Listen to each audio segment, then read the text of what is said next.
Hello everyone. तो आपका स्वागत है मेरे चैनल पर। चलिए फिर आज की नई कहानी को शुरू करते हैं। अच्छी लगे तो लाइक ज़रूर कर देना। चैनल पर पहली बार आएँ तो चैनल को सब्सक्राइब ज़रूर कर देना। मैं घर पर अकेली थी। अचानक से रिमझिम रिमझिम बारिश होने लगी। मैंने पतली सी ब्लैक कलर की नाइटी पहनी हुई थी। मैं बारिश में नहाने लगी।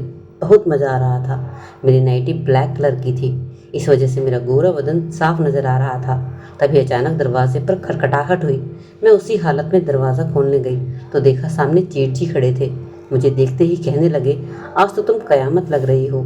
और मैं शर्म से पानी पानी हो गई। मेरे जेठ जी मेरे पति के हम उम्र थे, लेकिन अब तक उनकी शादी नहीं हुई थी। देखने में हट्टे कट्टे और बहुत खूबसूरत थे। इन दिनों वे नौकरी के लिए हमारे घर आए हुए थे और इन्हीं दिनों मेरी पति से मेरी लड़ाई भी चल रही थी। मुझे वह खुशी नहीं दे पा रहे थे जो मुझे चाहिए थी। मैं उनके प्यार के लिए तड़प रही थी। एक दिन मैं उनके प्यार के लिए तड़प रही थी। मैंने पति को खुश करने के लिए कमरा सजाया और कमरे में सज धज कर बैठ गई। लेकिन तभी पति की जगह अचानक से मेरे कमरे में जेठ जी आ गए। उन्होंने मुझसे कहा कि मुझे दो चीज़ का बहुत अनुभव है। इतना कहकर उन्होंने मुझे अपने पास खींच लिया और कमरे में सजे फूलों के मुरझाने तक उन्होंने मेरी। एक दिन मैंने पति को खुश करने के लिए एक शॉर्ट ड्रेस पहनी और सोचा पति को दिखाऊंगी। जैसे ही शाम को पति ने दरवाज़ा खटखटाया, मैं भाग कर दरवाजे पर दौड़ी। मैं चाहती थी कि सबसे पहले मुझे इन कपड़ों में मेरे पति देखें और वे मुझ पर पिघल जाए। लेकिन जैसे ही मैंने दरवाज़ा खोला, सामने जेठ जी खड़े थे। वे अचानक से ही आज हमारे घर आ गए थे। मैं तो शर्म से पानी पानी हो गई। जो हुस्न का जलवा मैं अपने पति को दिखाना चाह रही थी, वह मेरे जेठ जी देखकर मज़े ले रहे थे। मैं शर्मा कर कमरे से भागने लगी। तभी उन्होंने मेरा हाथ पकड़ लिया और कहने लगे, बहू रानी, क्या पानी भी नहीं पिलाओगी? मैंने बहुत ज़्यादा शॉर्ट कपड़े पहने हुए थे, इसलिए मैं अपने कमरे की तरफ फिर से जाने लगी और कहा, मैं भी कपड़े बदल कर आपके लिए पानी लेकर आती हूँ। मैं अपने कमरे में गई और मैंने साड़ी पहनी। उसके बाद मैं हॉल में आकर जेठ जी को पानी दिया। मुझे कहने लगे, क्या बात है, आज तुम बहुत खूबसूरत लग रही थी। कोई ख़ास दिन है क्या आज? वह मुझे बहुत ही अजीब अजीब नज़रों से निहार रहे थे और कहने लगे, शायद मैं गलत टाइम पर आ गया था। तो मैंने कहा, नहीं नहीं, ऐसी कोई बात नहीं है। मैंने सोचा गेट पर अभय आए होंगे। मुझे नहीं मालूम था आज आप आने वाले हैं। अब उन्होंने सब कुछ देख ही लिया था तो अब उन्हें सब कुछ बताने में क्या शर्म थी। मैंने कहा कि वे हम यहाँ सब शहर में अकेले रहते हैं तो एक दूसरे को समय नहीं दे पाते, दोनों ही काम में व्यस्त रहते हैं, तो इसलिए बस मैंने सोचा आज थोड़ा सा समय अपने पति के साथ देती हूँ। और कोई बात नहीं थी। मैं उन्हें बस थोड़ा सा सरप्राइज़ देना चाह रही थी, क्योंकि पति पत्नी के बीच में अगर छोटे छोटे सरप्राइज़ होते रहें तो जीवन में मिठास बनी रहती है। इस तरह की बातें मैंने कल इंटरनेट पर देखी थी, इसलिए मैंने ऊपर अपनाने लगी। पर देखो ना, तुम्हारे भाई तो आज समय पर आए ही नहीं। मैं अपने जेठ जी से बातें कर रही थी, तभी सामने से मेरे पति घर आ गए। मैं उनको देखकर बहुत गुस्सा हुई, क्योंकि उन्होंने मुझे आज वादा किया था कि वे 2 घंटा पहले आएंगे, लेकिन वह तो 2 घंटा और लेट आए थे। अगर अब समय पर आ जाते तो मेरा सरप्राइज़ सफल हो जाता, लेकिन सारे सरप्राइज़ पर पानी फिर चुका था। अभय ने अपने भाई को देखा तो उसे गले से लगा लिया। मेरी तरफ तो उन्होंने देखा तक नहीं। देखते भी कैसे, मैं तो गुस्सा थी। इस वजह से मैंने दोनों को छोड़कर किचन में चाय बनाने चली गई। किचन में मुझे उन दोनों की बातें करने की आवाज़ें आ रही थी। मेरे जेठ बता रहे थे कि वे 1 महीने के लिए आए हैं। मेरे जेठ मेरे पति के मामा के बेटे थे। मैंने उन लोगों को चाय देकर खाना बनाना शुरू कर दिया, क्योंकि रात होने वाली थी। मैंने खाना बनाया और दोनों भाइयों की वही हॉल में खाना दे दिया और उसके बाद मैं किचन की साफ़ सफाई करने में लग गई। साफ़ सफाई करने के बाद जब मैं कमरे में पहुंची तो बिस्तर को देखकर मैं तिलमिला उठी, क्योंकि जिस बिस्तर को मैंने आज फूलों से सजाया था और उस पर खूबसूरत पल बिताने का सोचा था, उस पर मेरा पति खर्राटे मारकर सो रहा था। उसे तो इतना भी ध्यान नहीं था कि मैंने बेड किस लिए सजाया है। उसे तो मुझसे ज़्यादा नींद प्यारी थी। मैं गुस्से में थी, इसलिए बड़बड़ाती हुई कमरे से बाहर आ गई और हॉल में आकर बैठ गई। मुझे यह तक ध्यान नहीं रहा कि आज हमारे घर पर मेरे जेठ आए हुए हैं। अभी मुझे बैठे हुए 5 मिनट ही हुए थे, इतने में जेठ जी टहलते हुए आ गए और आकर मेरे पास बैठ गए। उन्हें देखकर मैं अचानक से चौंक गई। कहने लगे, तुम यहाँ हॉल में क्यों बैठी हो और बड़बड़ा क्यों रही हो? न जाने मुझे क्या हुआ, ऐसा लगा जैसे मेरे दुख दर्द सुनने वाला कोई है। मैंने अपने जेठ जी का हाथ पकड़ा और उन्हें अपने कमरे की तरफ ले गई और उन्हें वह सजा हुआ कमरा दिखाया। वह देखकर कहने लगे, अरे वाह, तुमने कमरा तो बड़ा अच्छा सजाया है। लेकिन वे मेरी बात शायद समझ नहीं पाए थे कि मैं उन्हें ये सब क्यों दिखाना चाह रही थी। मैं गुस्से से फिर बाहर आ गई और कहने लगी, आपको सजा हुआ कमरा तो दिख रहा है, लेकिन मैं क्या कहना चाह रही हूँ वह आपको नहीं समझ में आ रहा है।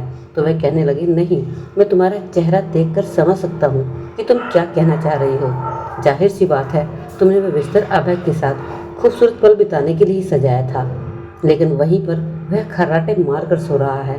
तुम्हारी पसंद गलत निकली। उसे तुम्हारी भावनाओं की कोई कदर नहीं है। वह बिल्कुल भी रोमांटिक नहीं है। तुम्हारी जैसी लड़की के लिए तो मेरे जैसा रोमांटिक पति होना चाहिए था। अभय की किस्मत है कि उसे तुम जैसी खूबसूरत और आकर्षक लड़की मिली है। उनके मुंह से अपनी तारीफ सुनकर एक पल के लिए मैं सारा गुस्सा भूल गई। मैं थोड़ा सा मुस्कुरा दी। पिछले 1 महीने में मैं अभय के मुंह से एक भी तारीफ का शब्द नहीं सुना था। क्या आदमी को इतना काम में बिजी हो जाना चाहिए कि उसे ये तक ख्याल ना आए कि घर में उसकी पत्नी भी है और उससे कुछ चाहती है। मैंने अपने मन में आने वाली सभी बातों को जेठ जी के सामने कह दिया। मेरे कंधे पर हाथ रखकर कहने लगे, तुम चिंता मत करो, मैं हूँ ना। तुम अपने दिल की सारी बात मुझसे शेयर कर सकती हो। मैं जितना हो सकेगा तुम्हारा ख्याल रखूँगा और एक दोस्त की तरह तुम्हारे साथ रहूँगा, और मैं अभय को भी समझाऊँगा। जेठ जी की बातों ने मुझे सुकून दिया और लौटकर अपने कमरे में चली गई और अभय की तरफ पीठ करके सो गई। सुबह हुई तो अभय फिर से खाना लेकर अपने ऑफिस के लिए निकल पड़ा, लेकिन जेठ जी घर पर ही थे। आज उनका इंटरव्यू था, इसलिए उन्हें देर से जाना था। देखने में बहुत ही खूबसूरत और हट्टे कट्टे थे। उन्होंने अपनी बॉडी को पूरा मेंटेन करके रखा था। कुछ देर बाद वह नहा धोकर बाथरूम से निकले, लेकिन उन्होंने सिर्फ तौलिया लपेटा हुआ था, ऊपर शर्ट भी नहीं पहनी हुई थी। उन्हें देखते ही मुझे शर्म सी आ गई और मैं किचन में गई। थोड़ी ही देर में वह किचन में ऐसे टॉवल में ही आ गए। उन्हें देखकर मैंने अपनी आंखें बंद कर ली। मुझे इस तरह आंखें बंद करता देख वे वापस चले गए और पूरे कपड़े पहन कर आए। कल जब वह घर आए थे तो उन्हें देखकर मुझे थोड़ा सा गुस्सा आया था कि अब ये हमारे घर पर ही रहेंगे और हमारी प्राइवेसी और ख़राब हो जाएगी। लेकिन जब से मैंने कल से उनसे बात की थी, मेरा मन हल्का हो गया था। अब घर भरा भरा लग रहा था। अब मैं बोरियत से बच गई थी। ऐसा लग रहा था कि जैसे परिवार का कोई सदस्य मेरे साथ है। जेठ जी मुझे कहने लगे, तुम्हें आइडिया देता हूँ अभय के साथ कुछ समय बिताने का। तुम कैंडल लाइट डिनर प्लान कर लो। कल मैंने आकर तुम्हारा सरप्राइज़ ख़राब कर दिया था, लेकिन मैं आज ऐसा करता हूँ, जब मैं घर लौटूंगा तो थोड़ी देर से आऊँगा और खाना भी बाहर ही खा लूँगा। इतना कहकर बाहर निकल गए। मुझे उनका कैंडल लाइट डिनर वाला आइडिया बहुत अच्छा लगा। अब मुझे मालूम था मुझे कैसे आज अपनी शाम को रोमांटिक बनाना है। मैंने तुरंत अभय को कॉल किया, लेकिन उसने मेरा फ़ोन नहीं उठाया। मैंने उसे टेक्स्ट मैसेज किया कि तुम घर जल्दी आ जाना। शायद उसने मेरा मैसेज पढ़ा या नहीं पढ़ा, लेकिन शाम तक उसका कोई भी कॉल मेरे पास नहीं आया। लेकिन हाँ, उसने मेरे मैसेज का जवाब ओके में दिया था, तो मैं समझ गई थी कि वह घर जल्दी आ जाएगा। और सच में आज वह घर जल्दी आ गया था, लेकिन थोड़ा थोड़ा थका महसूस हो रहा था। लेकिन मैंने फिर भी डिनर की जो तैयारी की थी उसके साथ बैठकर अच्छे से डिनर किया कि शायद उसकी थकावट थोड़ी कम हो। लेकिन वह खाना खाकर जाकर कमरे में लेट गया। अब मैंने डिनर तो उनके साथ कर लिया था, लेकिन मैं उसे किसी और चीज़ के लिए फोर्स भी नहीं कर सकती थी। आखिर मेरा पति था, मैं उसके साथ ज़बरदस्ती भी नहीं कर सकती थी। उसकी थकावट को देखकर मैंने उसे अपने मन की बात नहीं कही, और वैसे भी मेरा उनके साथ कोई आज आखिरी दिन तो था नहीं, इसलिए मैंने उसे आराम करने दिया। उसके बाद मैं किचन में आ गई। किचन में मैंने साफ़ सफाई की और आकर हॉल में बैठ गई। मुझे नींद नहीं आ रही थी, इसलिए मैं हॉल में बैठकर टीवी देखने लगी। रात के 11 बज चुके थे, लेकिन अभी तक मेरे जेठ घर नहीं आए थे। तभी अचानक से दरवाजे पर खटखटाहट हुई। मैंने जाकर दरवाज़ा खोला तो जेठ जी ही थे। मैंने उन्हें खाने के लिए पूछा, लेकिन उन्होंने मना कर दिया और कहा मैं खाकर आया हूँ, और सीधा अपने कमरे में सोने के लिए चले गए। मैं भी उठकर अपने कमरे में गई और सो गई। अगली सुबह जेठ जी ने बताया कि उनकी जॉब लग गई है और नौकरी 2 से 7 बजे तक की है। इस तरह दिन गुजरते गए। जेठ जी लेट ऑफिस जाया करते थे, इसलिए मेरे काम में मदद करने लगी। मैं मन ही मन सोचने लगी कि आज तक अभय ने मेरी इस तरह की कभी कोई मदद ही नहीं की। मैं जेठ जी को देखकर सोच रही थी कि उनकी किस्मत में जो भी लड़की आएगी वह बहुत ही खुश रहेगी। वह हर चीज़ में परफेक्ट थे। एक दिन मैं कपड़े धोने के लिए अभय के कपड़े निकाल रही थी, तभी मुझे अभय की शर्ट से एक टिकट मिला।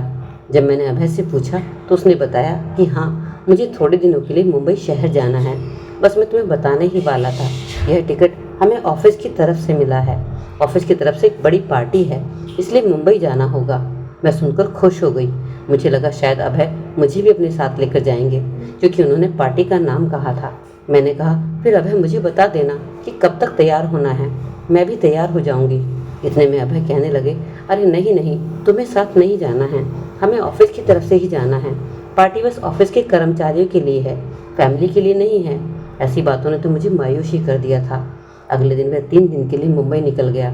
एक दिन पार्टी थी और 2 दिन ऑफिस का काम था। घर में मैं और जेठ जी अकेले थे। अगले दिन जेठ जी के ऑफिस में भी पार्टी थी, लेकिन उस पार्टी में वह मुझे भी लेकर गए और वह मुझे वहाँ ऐसे घुमा रहे थे जैसे मैं उनकी प्रेमिका हूँ। और मेरा एक पति था जो मुझे अपने साथ भी नहीं लेकर गया था। जेठ मेरी सारी इच्छाएं पूरी कर रहे थे। मेरा अब उनसे दोस्ती का रिश्ता सा हो गया था। उनके ऑफिस में एक अवार्ड फंक्शन था। जेठ जी को बेस्ट परफॉर्मेंस का अवार्ड मिला। वह मुझे स्टेज पर भी साथ लेकर गए। वह मुझे हर जगह प्राथमिकता दे रहे थे। उसके बाद हम घर आ गए। मेरे जेठ जी से पूछा कि आप मुझे ऑफिस की पार्टी में क्यों लेकर गए? ऑफिस की पार्टी तो सिर्फ कर्मचारियों के लिए होती है ना। तो कहने लगे, अरे विनीता, तुम बहुत भोली हो। ऑफिशियल पार्टी में परिवार को भी बुलाया जाता है। मैं समझ रही थी कि जेठ जी मुझे क्या समझाने की कोशिश कर रहे थे। मैं अपने कमरे में जाकर कपड़े बदलने लगी। मैंने जो ड्रेस पहना था उसमें पीछे हुक था और मैं खोलने की कोशिश कर रही थी। अब यह नहीं था जिससे मैं उसकी मदद ले सकती थी, इसलिए मैं खुद ही कोशिश करने लगी। इतने में जेठ जी कमरे में आ गए और कहने लगे, अरे मैं तो तुम्हारे पास अपनी प्रॉब्लम लेकर आया था और यहाँ तो तुम अपनी ही प्रॉब्लम में फंसी हो। मैंने उनसे कहा भी नहीं और वह पीछे से आकर मेरा हुक खोलने में मदद करने लगे। हुक खोलकर वह कमरे से बाहर चले गए। थोड़ी देर बाद मैं भी कपड़े बदलकर कमरे से बाहर आ गई तो मैंने कहा, जेठ जी बताइए आपको क्या प्रॉब्लम थी? तो कहने लगे, गर्मी बहुत है, मेरे कमरे का एसी खराब हो गया है। अब बताओ मैं गर्मी में एसी के बिना कैसे सोऊंगा? हमारे घर में सिर्फ 2 ही एसी थे, एक हमारे कमरे में, एक रेस्ट रूम में जिसमें जेठ जी सोया करते थे। अब वह ऐसा कैसे कर रहे थे कि मुझे नींद नहीं आएगी, तो मुझे मजबूरन कहना ही पड़ा कि आप हमारे वाले कमरे में आ जाइए। जेठ आकर मेरे कमरे पर मेरे बेड पर लेट गए। मुझे बहुत ही अजीब लग रहा था। अभय का जगह मेरे जेठ लेटे हुए थे। मैं अपने आप को बहुत ही अनकंफर्टेबल महसूस कर रही थी। जैसे तैसे मैं करवट बदलकर नींद लाने की कोशिश कर रही थी। ऐसे ही सुबह हो गई। अगले दिन जब मैं नाश्ता बनाने किचन में गई तो राशन खत्म था। इसी वजह से मैं अभय को फ़ोन लगाने लगी। तभी जेठ ने मुझे रोक दिया। विनीता, ये तुम क्या कर रही हो? अब मैं भी इस घर का सदस्य हूँ, तो कोई भी प्रॉब्लम हो तो आप मुझे भी बता सकती हो। घर में राशन खत्म है तो ये आप मुझे भी कह सकते हैं, मैं राशन भरवा दूंगा। चलो आज दोपहर का खाना हम लोग बाहर खा लेते हैं। मैं भी तैयार हो गई और हम दोनों दोपहर के खाने के लिए बाहर चले गए। पहले मुझे जेठ जी ने होटल में खाना खिलाया। उसके बाद मुझे शॉपिंग करने मॉल लेकर गए। मुझे घर का सामान भी खरीदना था। मॉल से जब मैंने घर का सामान लिया तो मुझे वहाँ अपने लिए भी कुछ चीज़ पसंद आ रही थी। जेठ जी ने मेरी आंखों को पढ़ लिया था और कहने लगे, तुम्हें जो भी पसंद है ले लो, मैं पैसे दे दूंगा। और मैंने भी एक झटके में जो मुझे पसंद आया खरीद लिया। जबकि अभय तो मुझे उससे कोई भी चीज़ एक्स्ट्रा मांगती थी तो वह हमेशा खर्चे के गाने गाने लग जाता था। हमेशा कहता कि मेरे पास पैसे नहीं हैं। जेठ जी जिस तरह से मेरी और मेरा ख्याल रख रहे थे, मुझे ऐसा महसूस हो रहा था जैसे वे मुझे अपने व्यवहार से मेरा दिल जीतने की कोशिश कर रहे हैं। शॉपिंग होने के बाद हम घर आ गए। रात को मैंने शॉपिंग मॉल से लाया हुआ एक नई ड्रेस जो ब्लैक कलर का था पहना था। काम खत्म होने के बाद मैं बस लेट गई थी कि तभी जेठ जी कमरे में आ गए और एक तरफ करवट बदलकर सो गए और दूसरी तरफ मैं सो गई। लेकिन आधी रात को अनजाने में ही मैंने पलटी खाई तो मैंने उन्हें गले से लगा लिया। सुबह हुई तो मैंने देखा कि जेठ जी बहुत ही करीब थे। जैसे ही मेरी आँख खुली मैं तुरंत उठकर खड़ी हो गई और बाहर आ गई और किचन में नाश्ता बनाने लगी। सुबह जब जेठ उठे तो वे ऑफिस के लिए तैयार नहीं हो रहे थे, शायद छुट्टी थी। किचन में खाना बनाने के बाद मैं बर्तन धो रही थी। मेरे हाथों में साबुन लगा था। तभी जेठ जी पीछे से आए और मेरी कमर में उन्होंने एक छोटी सी चुटकी काटी, जिसकी वजह से मेरा बैलेंस खराब हो गया और मैं एकदम से पलट कर जेठ के ऊपर गिर पड़ी। अब हम दोनों एक दूसरे के बेहद करीब थे। मेरे हाथ पर साबुन लगा था, उनके चेहरे पर लग गया। यह देखकर मुझे हंसी आ गई। जेठ जी मुझे देखकर मुस्कुरा रहे थे। उनकी आंखों में देखकर ऐसा लग रहा था जैसे वे मुझे कुछ कहना चाह रहे हैं। उनकी आंखों में प्रेम नजर आ रहा था। मैंने पूछा कि आपने मुझे कमर पर चुटकी क्यों काटी? तो कहने लगे, वह मैंने तुम्हारी पीठ पर एक छोटी सी लाल चींटी देखी थी, बस मैं उसे ही हटा रहा था। इतने में जेठ जी ने अपने मुंह पर लगा साबुन मेरे मुंह पर भी लगा दिया और हम दोनों में मस्ती होने लगी। मस्ती करते करते उन्होंने मुझे कस के गले से लगा लिया और अपनी मर्यादा भूलने लगे। कुछ गलत होने से पहले ही हम दोनों ने एक दूसरे को अपने से अलग कर लिया। आज पूरा दिन मुझे बस जेठ जी का ही ख्याल आता रहा। उनकी आंखों में प्यार साफ नजर आ रहा था कि वे मुझसे क्या कहना चाहते हैं। अभय तो मुझसे हमेशा नजर इंतजार किया करता था, कम से कम एक आदमी तो घर में था जो मेरी परवाह किया करता था। जेठ जी को क्या चाहिए था अब मुझे समझ आने लगा था। जिस चीज़ की चाहत मुझे थी शायद वे मुझे दे सकते थे। जेठ जी अभय से सिर्फ 1 साल बड़े थे तो उन्हें अभय से ज़्यादा इन चीज़ों के बारे में पता होगा। वह उससे ज़्यादा एक्सपीरियंस होंगे कि एक औरत को कैसे खुश रखा जाता है। लेकिन आज रात अभय के आने की भी पूरी पूरी गुंजाइश थी, लेकिन शायद मुझे लग रहा था कि आज नहीं आएंगे। इसलिए मैंने जो जेठ जी के साथ नाइट ड्रेस ली थी वही पहन ली। सोने से पहले ही अचानक अभय आ गए। अभय ने जब आते ही मुझे इस ड्रेस में देखा तो कहने लगे, 2 ही दिन में तुम्हारे पास ये दूसरी ड्रेस कहाँ से आ गई। मैं थोड़ा सा चौंक गई और घबरा कर कहने लगी, वह मेरे पास कुछ पैसे जमा थे तो मैंने अपने लिए ड्रेस खरीद ली। अभय मुझे शक भरी निगाहों से देख रहा था, लेकिन अब मुझे उसकी शक भरी निगाहों की कोई परवाह नहीं थी। जो आदमी अपनी बीवी की परवाह नहीं कर सकता उसके लिए बीवी इतना सब क्या कैसे सोच सकती है। मेरी परवाह तो मेरे जेठ जी को थी। उनकी आंखों में मुझे मेरे लिए प्यार नजर आता था। एक वही था जो मुझे फूल की तरह अपनी पलकों पर बिठा कर रख सकते थे, और फूल की खुशबू उसकी देख रेख करने वाले को ही मिलनी चाहिए। अब ये मेरी समझ में आ चुका था। अगले दिन भी अभय ऑफिस के लिए निकल गए। मैं किचन में खाना बना रही थी, लेकिन पूरा दिन बस मुझे जेठ जी का ही ख्याल आ रहा था और मन कर रहा था कि जेठ जी घर पर हों और मैं उनके साथ ढेर सारी बातें और मस्ती करूं। लेकिन एक मन में ख्याल यह भी आ रहा था, कहीं मैं अभय को धोखा तो नहीं दे रही। लेकिन आज मैं उन दोनों का एक छोटा सा टेस्ट लेना चाहती थी। मैंने दोनों के ही पास मैसेज किया कि मेरी तबीयत खराब है। मैं जानना चाहती थी कि मेरा प्यार किसके लिए बेहतर है। आज मैंने दरवाज़ा खुला छोड़ दिया था और अपने कमरे में जाकर लेट गई। अभी कुछ ही देर गुजरी थी कि जेठ जी घर पर आ गए और मुझे देखकर पूछने लगे, क्या हुआ है तुम्हें, तुम ठीक तो हो ना, और मेरे सर पर हाथ रखकर चेक करने लगे। इतना देखते ही मैं खिलखिलाकर हंस पड़ी। कहने लगे, तुम भी ना किस किस तरह के मजाक करती हो। मैं तो घबरा ही गया था, ये कोई मजाक करने का समय है। मैंने जेठ जी का हाथ पकड़ा और अपने पास बिठा लिया और कहने लगी, मेरी कोई तबीयत खराब नहीं है, मैं तो बस देखना चाह रही थी तुम्हारे और अभय के प्यार में कितना अंतर है। जेठ जी मेरी बातों को समझने लगे थे और उन्होंने मेरा हाथ अपने हाथों में ले लिया। धीरे धीरे हम एक दूसरे के बहुत करीब आने लगे। अभी हम अपने प्यार के पलों को जी भर के लूटने ही वाले थे कि तभी अभय कमरे में दाखिल हो गया। हमको इस तरह से देखकर वह गुस्सा हो गया और उसने आते ही जेठ जी को जोरदार धक्का दिया और मुझसे कहने लगे कि तुम ये सब क्या कर रही हो। अपने जेठ जी के साथ ऐसे कौन कर सकता है। क्या तुम्हें एक बार भी मेरा ख्याल नहीं आया। इतनी नीच हरकत करते हुए तो मैंने कहा, हाँ मुझे नहीं आया तुम्हारा ख्याल। जब तुम्हें मेरा ख्याल नहीं है तो मैं तुम्हारा ख्याल क्यों करूं। तुम अपने काम में बिजी रहते हो, तुम अपने ऑफिस की लड़कियों के साथ भी रहते हो। मैंने अपनी तबीयत का बहाना बनाया और जानना चाहा कि कौन मेरी परवाह करता है, लेकिन तुम्हें तो मेरी बिल्कुल भी परवाह नहीं है। जेठ जी मुझे पता करने के लिए आए थे, वे मेरी फीलिंग्स को समझते हैं, इसलिए हम दोनों के बीच में सब कुछ होने जा रहा था। तुम्हें इतना गुस्सा आया ना, पहले अपने गिरेबान में झांकना चाहिए। अगर तुम मेरी नज़रों से परे ऐसे रिश्ते बना सकते हो तो मेरा भी जेठ जी से रिश्ता होना कोई नाजायज़ नहीं है। इसलिए हम दोनों जो भी कर रहे हैं बिल्कुल भी गलत नहीं है। अभय कहने लगा कि तुम क्या बकवास कर रही हो विनीता, तुम किन लड़कियों की बात कर रही हो, किससे मेरा रिश्ता है। फिर मैंने अभय को मोबाइल लेकर दिखा दिया और उसे दिखाया कि किस किस तरह तुम ऑफिस में काम करने वाली सुनीता के प्यार में पड़े थे। मैं तुम्हारे प्यार के लिए सब्र कर रही थी, सोचा था एक न एक दिन तुम मेरे पास लौट कर आओगे, लेकिन तुमने मेरा ख्याल नहीं किया और उसके साथ वह रंगलियाँ मनाते रहे। मैंने तुम्हें कई बार उसके साथ देखा था, तुम्हारा पीछा भी किया था। मैं बस सब्र कर रही थी कि मेरा पति एक न एक दिन लौटकर मेरे पास ज़रूर आएगा, लेकिन तुमने हमेशा मुझे झूठा बहाना बनाकर कभी ऑफिस की पार्टी और कभी ऑफिस के काम से बाहर रहकर उस लड़की से मिलते रहे, उसके खर्चे पूरे करते रहे, और जहाँ मैं तुमसे एक चीज़ मांगी तुमने खर्चों का रोना शुरू कर दिया। लेकिन सबके बावजूद भी मैं इस घर में रुकी रही, तुम्हें हर तरह से खुश करने की कोशिश की। कभी तुम्हारे लिए कमरा सजाया, कभी खुद को सजाया, तो कभी कैंडल लाइट डिनर प्लान किया, लेकिन हमेशा मैं खुद को दोषी मानती थी कि शायद मैं कहीं तुम्हें वह प्यार नहीं दे पा रही जो तुम्हें उस लड़की से मिल रहा है। लेकिन जब मुझे उस लड़की की सच्चाई पता चली तब मुझे बहुत दुख हुआ कि इसमें मेरी कोई गलती नहीं थी, तुम ही धोखेबाज थे।